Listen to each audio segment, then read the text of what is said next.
So I really enjoy living in Florida. Stay tuned to find out why.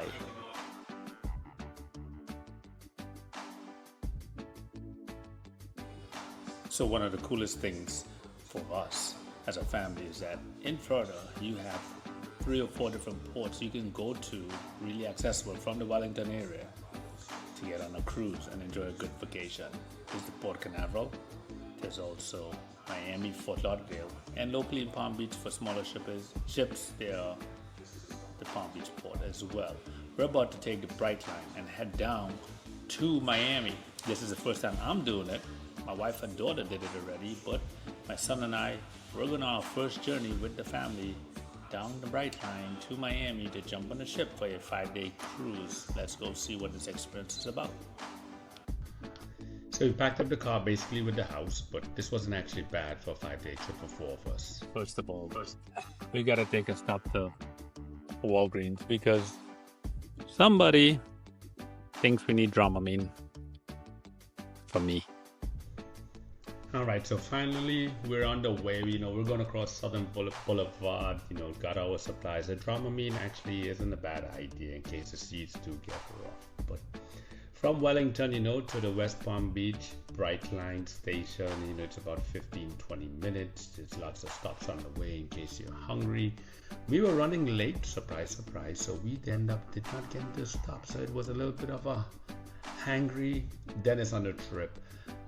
As you see that plane that just flew by, we're close to the Palm Beach International Airport, which is actually a great small airport in the area.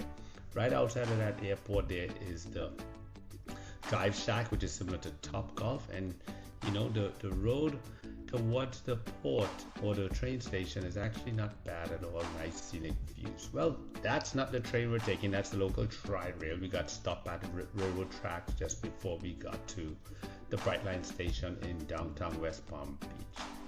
I was pretty impressed when I was pulling up to see how modern that area is. There's a parking garage right there that you can leave your car in if you needed to, if you do like one of those day trips. But then, we are pulling up to this Brightline, West Palm Beach. It's awesome, modern looking. It's so clean. It felt really safe. And then when you walked in, it just had all the kiosks and terminals and stuff to check in. You had to scan your pass, and it took my wife a little bit for us to scan and get through and go through security, but there's Mary bars there, and it's at all the locations. And then they had this little kiosk center with some quick food, merchandise and stuff, Red Bull. It even had little bottles of champagne and mixers that you could take on the train. Once you got on, it's really comfy seating. There was the 4 seats that you faced with each other, and then there were 2 seats back to back and so on. But as we pulled away from downtown West Palm Beach, it gave us an idea of letting you see some of the modern apartment buildings that have been going up. One of the cool things is that once you got on the train, it was pretty hassle-free. But I'll tell you, walking with all those bags and trying to make sure it's on time and you get on the train was, for me personally, stressful, especially when you didn't have too much help. But at these stops, they literally wait 2 minutes, 3 minutes for you to get on. So for me, I was a little bit panicked. But as we continued along our way, it was relaxing, and we were able to just relax and find our own things to listen to. There is internet on the train as well, so make sure you have that. And it was good. This was a Saturday, and we were able to see all what was going on in downtown West Palm. And again, the biggest part about this is the experience. It wasn't too expensive. I think the 4 tickets for us were about $200 round trip. And my daughter and wife did this before, and they really enjoyed it, and they just wanted to take this down. As I said, there was internet on it, so I had my iPad and a little soccer game going. My son, who didn't go to bed till late, he's taking a nap, and as you can tell, it was pretty comfortable for everybody, being relaxed. Don't know how fast the train was going, but I can tell you this much: we beat some traffic, and it was a little bit more stress-free.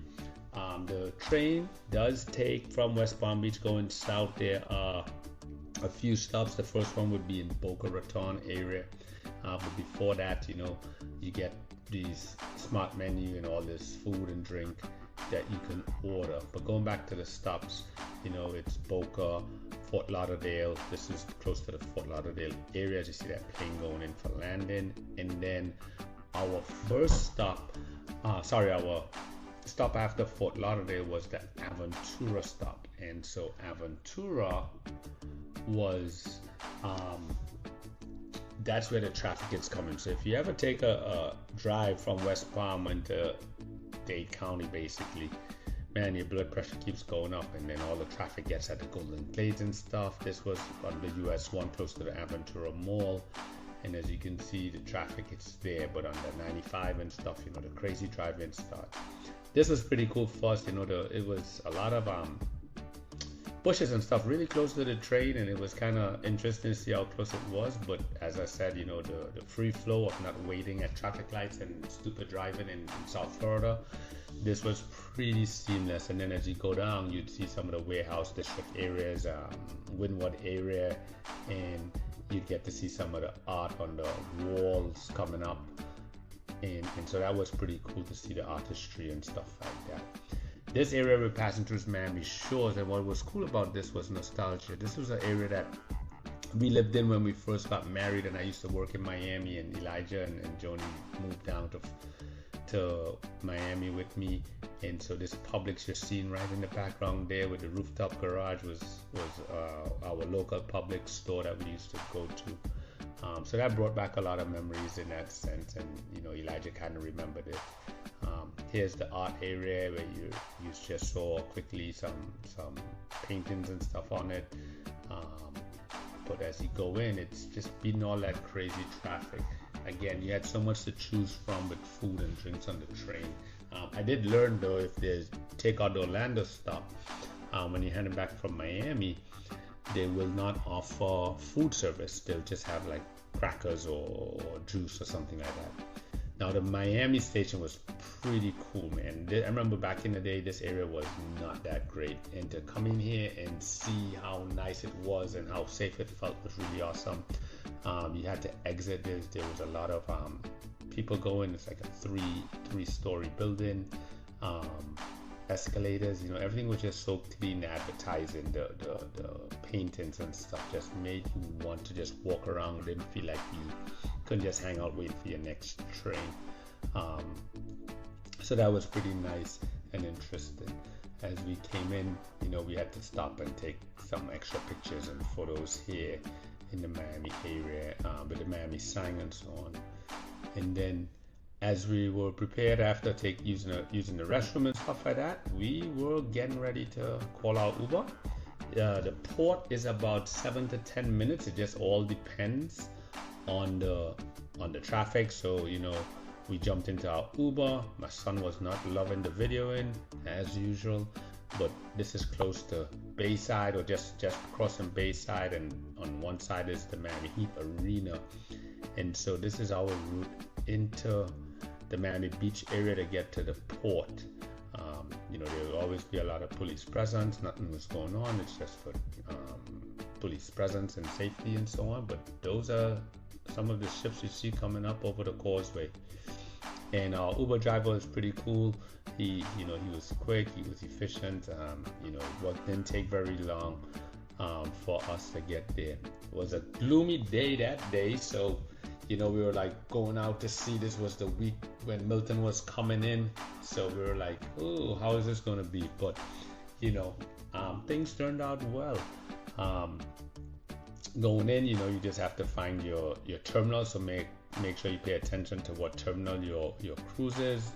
Royal Caribbean does have their own terminal, but this smaller boat we were going on from Royal Caribbean was actually seemed like it was in the one of the older terminals. So pay attention to your terminal to make sure your driver is dropping you off at the right spot. You know, it could get a little bit busy, so just make sure you're there with enough time so that you can get onto your ship and start enjoying your vacation. As you pull up, you know, there are going to be guys telling you where to go. Just drop your bags. Vacation has started. You know, a little tip. You know, have some tip money for the baggage, guys. They're trying to make sure you enjoy your vacation before even getting on the ship. It was a pretty seamless process. The whole train trip was about an hour. It does take a little bit more time. However, the stress of driving in the South Florida traffic and just being able to relax was pretty fun, and the kids enjoyed it. And for us, it's about giving experiences for the kids. Here you see we're pulling up to the port, all the baggage handlers are there. It's just amazing how they get your luggage on the ship, and all of a sudden at some point while you're at sea, your bags show up and you're home away from home. Alright, so we're about pulling up, and we're just gonna see what the next 5 days bring us. But again, this is one of the big things about hanging out and living in South Florida. It's so much to do, and we do love cruising. We love it so much that my wife has decided to become a travel agent as well, booking all cruises and anybody else who would like. So here we are, getting ready to go on our ship. Now that we've finally made it, hopefully the weather holds up and we can enjoy the cruise. Until next time, enjoy.